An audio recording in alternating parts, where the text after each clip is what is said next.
बाळाला व्हॅक्सिन देण्यापूर्वी हा व्हिडिओ नक्की बघा। आज आपण व्हॅक्सिनेशन अगोदर, व्हॅक्सिनेशन नंतर आणि व्हॅक्सिन देताना बाळाची काय काळजी घ्यावी हे बघणार आहोत। नमस्कार, मी डॉक्टर ऋतुजा आणि एका गोड बाळाची आईसुद्धा। बाळाला व्हॅक्सिन द्यायला नेण्यापूर्वी बाळाला व्यवस्थित फीड करून घेऊन जा। लूज कम्फर्टेबल कपडे घाला। एक छोटं ब्लँकेट सोबत नक्की असू द्या आणि व्हॅक्सिनेशन कार्ड सोबत न्यायला विसरू नका। आणि सगळ्यात महत्त्वाचं, तुम्ही स्वतः शांत राहा, कारण बाळ तुमची एनर्जी फील करतं। आता व्हॅक्सिनेशनच्या वेळी काय करावं, तर व्हॅक्सिनेशनच्या वेळी साहजिकच बाळ थोडं रडतं आणि ते कम्प्लिटली नॉर्मल आहे।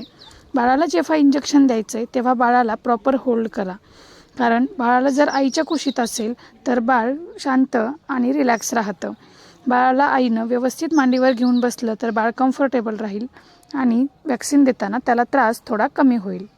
व्हॅक्सिन देताना बाळाशी बोलत राहा, त्याच्यासोबत आय कॉन्टॅक्ट करा, जेणेकरून ते थोडंसं रिलॅक्स होईल।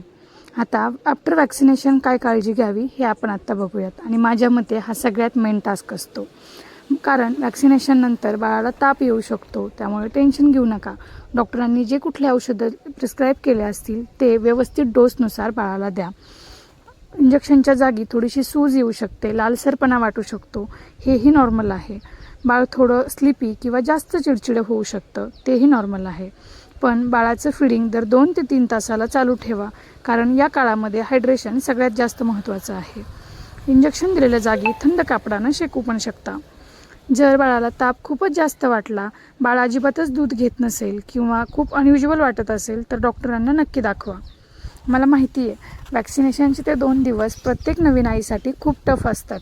बाळ रडतं, तापेमुळे जास्त काळजी वाटते, बाळ फणफणतं, आपल्याला सोडत नाही आणि तेव्हा खूप वाईट वाटतं।